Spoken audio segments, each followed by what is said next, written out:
మగువా మగువా లోకానికి తెలుసా నీ విలువా.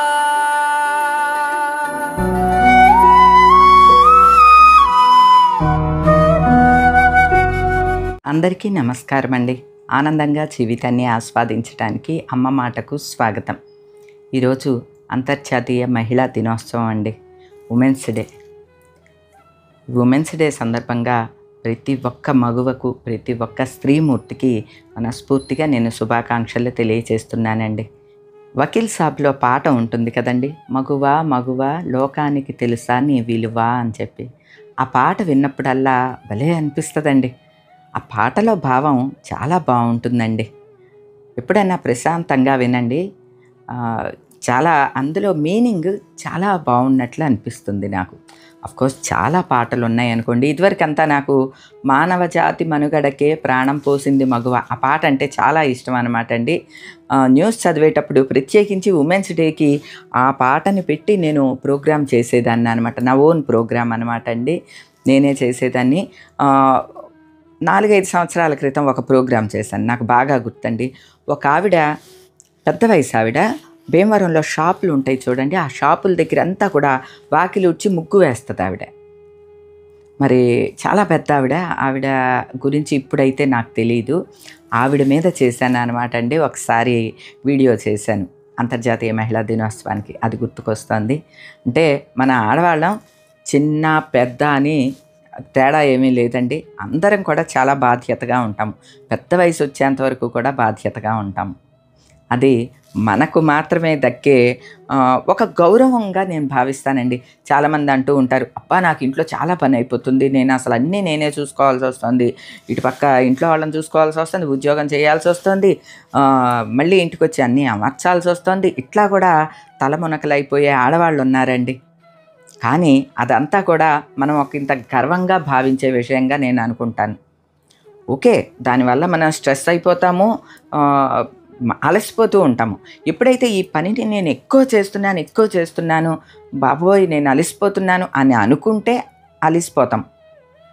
లేదు, ఈ ఇల్లే నా మీద ఆధారపడి ఉంది, నేను చేయకపోతే ఎలాగా ఇల్లు మూలపడిపోతుంది అని అనుకున్నాం అనుకోండి, అసలు ఇక మన అంత ఎనర్జెటిక్గా ఎవరూ ఉండలేరండి. నా మటుకు నేను అలానే అనుకుంటాను. సంధ్య, రమ్య వీళ్ళకి కూడా నేను అలానే చెప్తూ ఉంటా.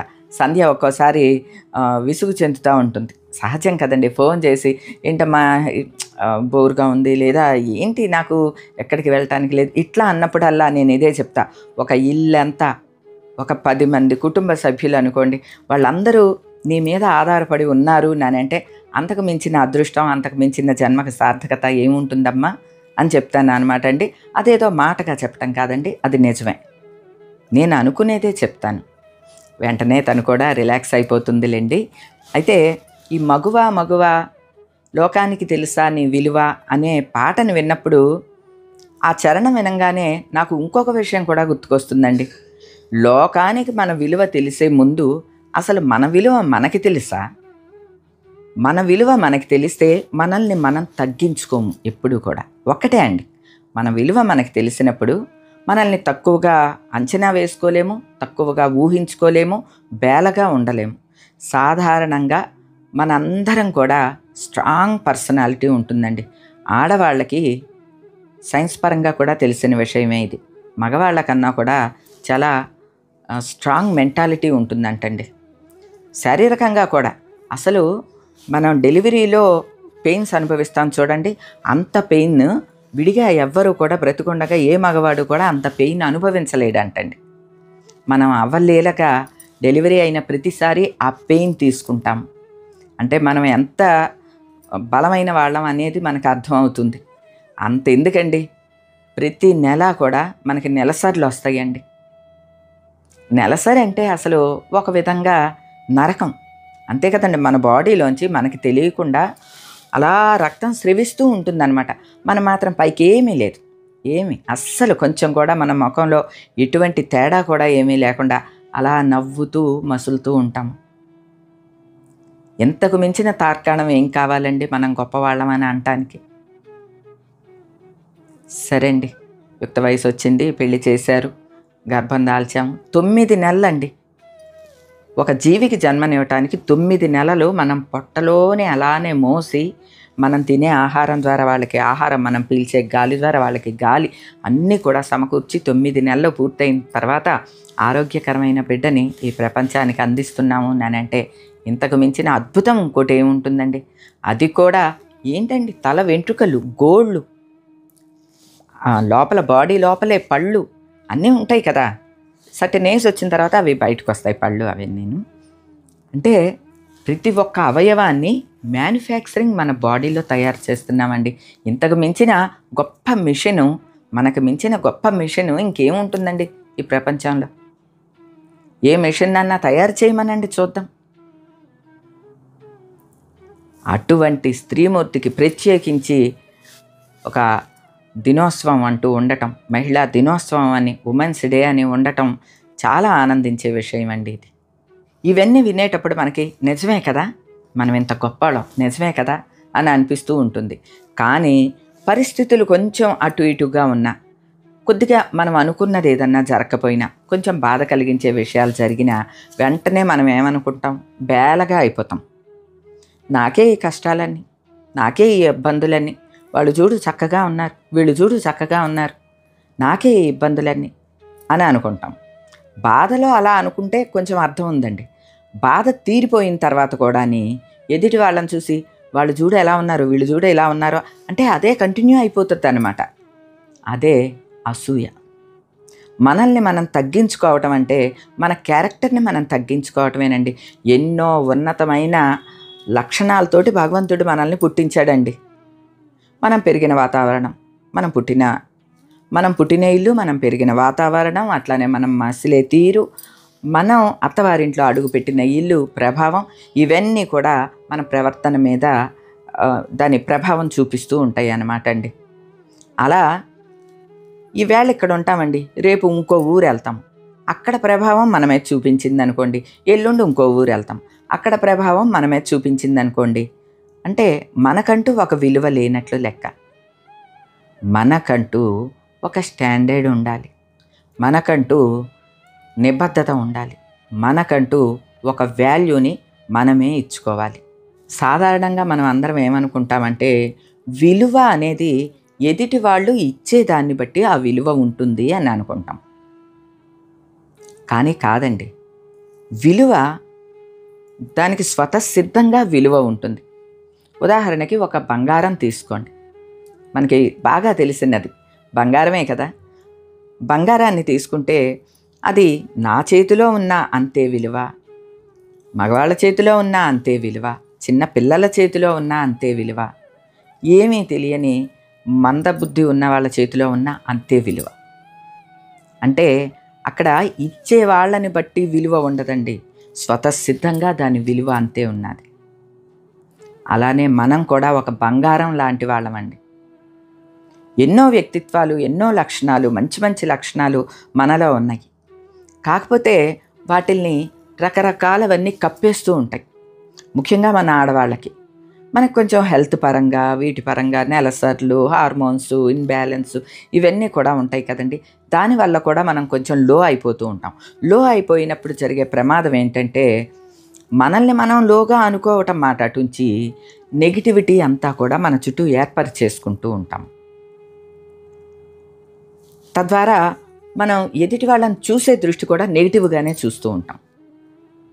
వీళ్ళేంటి ఇలాగున్నారు, వాళ్ళేంటి అలా ఉన్నారు. ఎదుటి వాళ్ళు చేసే ప్రతి ఒక్క పనిలో కూడా మనకి లోపమే కనిపిస్తుంది. అంటే మొత్తం లోపాలతో పని చేస్తున్నారనే కాదు, ఆ ఉన్న లోపం చిన్నది ఏదైతే ఉందో అది మాత్రమే మనం కంటికి కనిపిస్తోంది. అంటే లోపం పనిలో లేదండి, మనలో ఉంది అని అర్థం. మనం చూసే కోణంలో ఉంది, మన దృష్టిలో ఉంది అనే అర్థం. అది కూడా మనల్ని మనం సరిదిద్దుకుంటే సమస్య పోతుందండి. కానీ ఇది తప్పు అని తెలిస్తే కదా మనల్ని మనం సరిదిద్దుకునేది. నేను అందుకనే ఇంత వివరంగా చెప్తూ ఉన్నాను. మనలో మనకి తెలియని అంతర్లీనంగా ఉండే ఎన్నో క్వాలిటీసు, ఎన్నో లక్షణాలు ఉన్నాయి. కాకపోతే వాటన్నిటిని కూడా బయటపడనివ్వకుండా ఈ నెగిటివిటీ మూసేస్తోంది. అందుకనే మనకి ఆరా పవర్ అంతా ఉండట్లేదు. ఏమంటే మీకు సమస్యలు రాలేదా? మీరు అయ్యేది ఎదుర్కొన్నాను. మనుషులన్న ప్రతి ఒక్కళ్ళకి కూడా సమస్యలు వస్తాయి. అఫ్కోర్స్ ఇప్పటికి కూడా ఏదో ఒక సమస్య అట్లానే ఉంటుంది. మనుషులన్న తర్వాత సమస్యలు ఉంటాయండి. మనిషి ఏంటండి, ప్రతి ఒక్క జీవికి కూడా సమస్య అనేది ఉంటుంది. ఒక జీవి వచ్చిందండి, దాని కడుపు నిండాలి అనేది సమస్య. దాని కడుపు నింపుకోవటానికి నానా తాపత్రయాలు పడుతూ ఉంటుంది. అలానే మిగతా జీవుల నుంచి అది రక్షణ పొందాలి, పరిగెడుతూ ఉంటుంది. అది దాని యుద్ధం. కానీ భగవంతుడు మనల్ని అలా పుట్టించలేదు. ఏదో కడుపు నింపుకుని నీ బతుకు నువ్వు బతుకు, అన్ని జీవుల నుంచి నీవు రక్షణ పొంది బతుకు అని పుట్టించలే. చక్కని వాక్ ఇచ్చాడు, చక్కగా అన్నీ వినటానికి చెవులు ఇచ్చాడు, మాట్లాడటానికి మంచి మంచి మాటలు మాట్లాడటానికి నోరిచ్చాడు, మంచి పనులు చేయటానికి చేతులు ఇచ్చాడు, మంచి మార్గం ద్వారా వెళ్ళటానికి కాళ్ళు ఇచ్చాడు. అసలు ఇంతకన్నా ఇంకేం కావాలండి? కాకపోతే మనల్ని మనం, ముఖ్యంగా ఆడవాళ్ళని, మన మీద నమ్మకం మనమే పోగొట్టేసుకుంటాం. అసలు అంత ఎందుకండి, ఒక కుటుంబం తీసుకోండి. అత్త మీద కోడలు చెప్తుంది, కోడల మీద అత్త చెప్తుంది. ఆడబడుచులకి వదినలకి పడదు, వదినలకి ఆడబడుచులకి పడదు.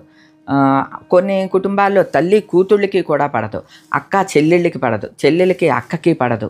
అంటే ఆడవాళ్లే దెబ్బలాడేసుకుంటూ ఉంటారు. దెబ్బలాడుకోకపోయినా సరే మనసులో ఒక కల్మషం, ఒక విషం పేర్చేసుకుంటారు.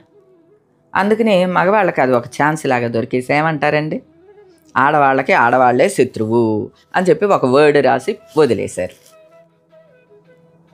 ఇవన్నీ అసలు కొంత ఇట్లా రాసి మనకి రుద్దేస్తున్నారండి. ఏంటండి ఆడవాళ్ళకి ఆడవాళ్లే శత్రువు?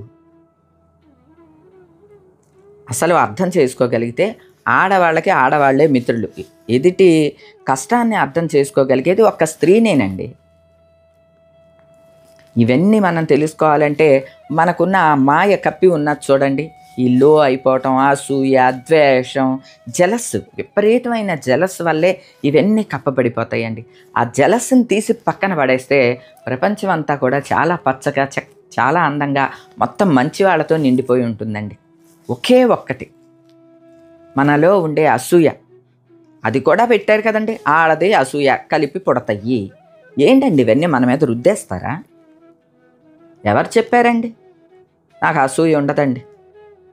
భగవంతుని సాక్షిగా చెప్తున్నాను, అసూయ ఉండదు. ఎవరికి ఉండేది వాళ్ళకు ఉంటుంది. మనకి ఇది ఇచ్చాడు భగవంతుడు, మనం దీన్ని స్వీకరిద్దాం. మనల్ని ఎంత బాగా చూసుకుంటున్నాడు కదా, చాలు. వాళ్ళకి అలా ఇచ్చాడా? అదృష్టవంతులు. బంగారం పువ్వులతో పూజ చేసింది తల్లి ఏనాడో. మనం కూడా అట్లా ఉండాలి. ఇలా అనుకుంటానండి. నేను నిజంగా ఇదే చెప్తున్నాను. వాళ్ళు చిన్నోళ్ళ పెద్దోళ్ళ ఇక ఇవన్నీ తీసి పక్కన పెట్టండి. మనల్ని మనం అలా అనుకున్న నాడు అది మన దరి చేరదు. అసూయ ఇవన్నీ మనం స్వీకరిస్తేనే కదా దగ్గరకు వస్తాయి. నాకు వద్దు, నాకు అసూయ ఉండదు, నాకు ఉండేదేదో నాకుంది అనుకున్నాం అనుకోండి, ఎక్కడికి వస్తుంది? ఇక ఇంట్లోకి రానివ్వం. తలుపేసేస్తే ఎక్కడికి వస్తారు? నా ఇంట్లోకి నువ్వు రావద్దు అని చెప్పి గెట్అవుట్ అని గెంటేసామనుకోండి, ఎక్కడికి వస్తారు? ఈ అసూయ జలసులు ఎక్కడికి వస్తాయి? నేను చెప్పే విషయం ఒక్కటే అండి, నెగిటివిటీని దగ్గరికి రానివ్వద్దు, దాన్ని కావులించుకోవద్దు, రండి అని ఆహ్వానించొద్దు, కొంపలోకి కుర్చీ వేసి కూర్చోబెట్టద్దు. ఇక్కడ కొంప అంటే మన దేహం. ఏంటంటే మీకు ఇప్పుడే అన్ని కడుపు నిండిన బేరం మీరు ఎన్నన్నా చెప్తారు అని ఎవరన్నా అనుకోవచ్చు. ఇప్పుడు విషయాన్ని మీరు చూడకండి. చాలా ఘోరమైన సిచ్యువేషన్ని ఫేస్ చేసిన మీదటే ఈనాడే సుఖంగా ఉన్నాను అని నేను నమ్ముతాను. అదే విషయాన్ని మీకు కూడా చెప్తూ ఉంటాను. ఎంత పెయిన్ ఉంటే అంత తీసుకోండి. బాధ అనిపిస్తుంది, ఆ బాధను కూడా తీసుకోండి. నెక్స్ట్ అంతకు 100 రెట్ల సంతోషం ఉంటుంది. నేను గ్యారంటీ అండి, నేనే గ్యారంటీ. కాకపోతే అది ఎన్నాళ్ళు అనేది వాళ్ళ తలరాత ఉంటుందండి. అన్నాళ్ళు మనం పడాల్సిందే. మన గ్రహాలు, జాతకాలు ఇవన్నీ ఉంటాయి కదా, నేను అవి కూడా నమ్ముతానండోయ్. ఇదేమి మన ఇష్ట ప్రకారం మనం రాసుకోవచ్చు అండి అంటే మనం తుడిచేసేసి మన ఇష్ట ప్రకారం మనం ఆనందంగా చక్కగా మనకి నచ్చినట్టు రాసుకోవచ్చు. ఎవ్వరికీ ఆ ఛాన్స్ ఇవ్వడండి భగవంతుడు. ఒక శక్తి ఉంది మన మీద. అది ఏ మతం అవనండి, ఏ కులం అవనివ్వండి, ఏదన్నా అవనండి, ఒక హయ్యర్ అథారిటీ ఒకటి ఉన్నది, మన కంటికి కనపడదు. ఆ అథారిటీ చేసే పని ఏంటంటే మనం ఏమి ఇస్తే అదే ఇస్తూ ఉంటుంది. నువ్వు అసూయతో రగిలిపోతున్నావా, అదే పంపిస్తుంది. నువ్వు కుళ్ళుతో రగిలిపోతున్నావా, అదే పంపిస్తుంది. నువ్వు నెగిటివ్గా చూస్తున్నావా, అదే పంపిస్తుంది. నా వల్ల ఎవ్వరూ బాధపడకూడదు. కావాలంటే ఎదుటి వాళ్ళ వల్ల బాధపడవచ్చు మనం, పర్లేదు. పెయిన్ ఈళ్ళు కాకపోతే ఇంకొకళ్ళు ఇస్తారండి మనకి రాసి పెట్టుంటే, పెయిన్ తీసుకోండి అని చెప్తాను. అందుకే బాధపడుతున్నామా, పడండి. మన వల్ల మాత్రం ఎదుటి వాళ్ళు బాధపడకూడదండి ఎప్పుడు. అదేంటండి వాళ్ళు మమ్మల్ని అంత బాధించారు, మేము కూడా అలానే బిహేవ్ చేస్తాము అంటే వాళ్ళకి మనకి తేడా ఏముందండి? మీ ఇష్టం, మీరు ఏది ఇస్తే అదే వస్తుంది. వాళ్ళు ఏం చేశారు అన్నది కాదు అక్కడ ముఖ్యం, మీరేమిస్తున్నారు అన్నదే. వాళ్ళు ఏమిచ్చారు అన్నదాన్ని బట్టి హయ్యర్ అథారిటీ ఇవ్వదండి. మనం ఏమిస్తే అదే తిరిగి వస్తుందండి. ఇది మాత్రం ఏదో రాసుకోరా సాంబా అన్నట్టు ప్రతి ఒక్కళ్ళం రాసుకుని ఉంచుకోవాల్సిందేనండి. ఒకవేళ భౌతికంగా మనం రాసుకోకపోయినా పేపర్ మీద మన మైండ్లో రాసుకుంటే అది ఎక్కడికి వెళ్ళదండి. ఒక అత్తగారికి కోడలంటే చులకన భావం, ఒక కోడలికి అత్తగారికి ఏం తెలియదని అత్తగారంటే చులకన భావం. ఆడపడుచులకి వదిన్లకి, ఇద్దరు తోటి కోడాళ్ళకి ఒక అసూయ ద్వేషం, ఒకళ్ళని చూస్తే ఒకళ్ళకి అసూయ. ఇవన్నీ మనం ఆహ్వానిస్తేనే కదండి వస్తుంది. ముఖ్యంగా నేను అందుకనే చెప్తున్నా, లోకానికి మన విలువ తెలియకపోయినా పర్వాలేదు, మన విలువ మనకి తెలియాలి. మన విలువ ఎప్పుడైతే మనం తెలిసి నడుస్తున్నామో లోకం ఆటోమేటిక్గా గుర్తిస్తుందండి. ఉదాహరణ నేనే చెప్పాను కంటే ఢంకా బజాయించి చెప్తాను. నా ప్రవర్తన ఇప్పుడు కాదండి, ఇలా కాదు, ఎప్పుడూ ఇదే ప్రవర్తన. బాగా విపరీతమైన సమస్యలు ఉన్నప్పుడు కూడా బాగా బాధపడేదాన్ని, బాగా ఏడ్చేదాన్ని, విపరీతమైన రోజు ఏడ్చేదాన్ని, ఏంటి ఏంటి ఏంటి అని చెప్పి. కానీ ఎవరిని తోలనాడేదాన్ని కాదు. నా బాధకి నేను బాధపడేదాన్ని, దేవుణ్ణి ఎప్పుడు క్వశ్చన్ చేస్తూ ఉండేదాన్ని. నేను అంత చెడ్డదాన్నే, ఎందుకు నాకు ఇలాంటి ఇచ్చావు, ఇలాంటి సమస్యలు ఇచ్చావు అని చెప్పి బాధపడుతూ ఉండేదాన్ని. ఆ టైం బాధపడే టైం అన్నమాట. ఆ తర్వాత అన్నీ మంచి ఇస్తాడు మన ప్రవర్తన కరెక్ట్గా ఉంటే. ఇక్కడ వర్తిస్తాయండి, షరతులు వర్తిస్తాయి. మనం ఖచ్చితంగా ఉన్నాము, మనం మంచిగా ఉన్నాము ఎదుటి వాళ్ళ పట్ల అంటేనే మళ్ళీ మనల్ని సుఖంగా శుభంగా చూస్తాడు దేవుడు, మనల్ని మన బిడ్డల్ని కూడా అండి. ఈ ఒక్క విషయాన్ని మాత్రం ఎవ్వరం మర్చిపోకూడదండి. ఈ అంతర్జాతీయ మహిళా దినోత్సవం సందర్భంగా ఒక మహిళగా మీ ఇంట్లోకి నేను రకరకాలుగా వచ్చేసాను. కొందరికి అమ్మమ్మగా వచ్చాను, కొందరికి అమ్మగా వచ్చాను, పెద్దమ్మగా, పిన్నిగా, అక్కగా, ఫ్రెండ్గా, ఇంకా మీ ఇంట్లోకి నేను వచ్చేసానండి. నేను చెప్పే ఈ మాటని మనసుకి తీసుకోండి. మీరు మన విలువని మనం కాపాడుకోవాలి, ఆటోమేటిక్గా బయట కూడా విలువ లభిస్తుంది. అంతర్జాతీయ మహిళా దినోత్సవం సందర్భంగా 4 ముక్కలు మీతో షేర్ చేసుకోవటం నాకు చాలా సంతోషంగా ఉన్నదండి. అలానే మన ఆడవాళ్ళం అందరం కూడా శక్తి స్వరూపిణులవండి. దాన్ని మనం వేరే చెడ్డ విషయాలతోనో, అసూయతోనో, చెడ్డ దృష్టితోనో దాన్ని మూసేయొద్దు. ఎప్పుడైతే మన విలువని మూసేసుకుంటామో అవన్నీ కప్పేస్తాయి అన్నమాట అండి. అన్నిటికీ ఒకటే జలస్. ఆ జలస్ని తీసి పక్కన పెట్టేసేస్తే చక్కగా బంగారం ఏంటండి, వజ్రంలాగా మెరుస్తామన్నమాట. ఆ ఒక్క విషయాన్ని ప్రతి ఒక్కరూ కూడా గుర్తుంచుకోవాలని మనస్ఫూర్తిగా కోరుకుంటూ ఈరోజుకి ఇదేనండి. మరో మంచి వీడియోతో మళ్ళీ కలుస్తా. అప్పటి వరకు ఉంటానండి.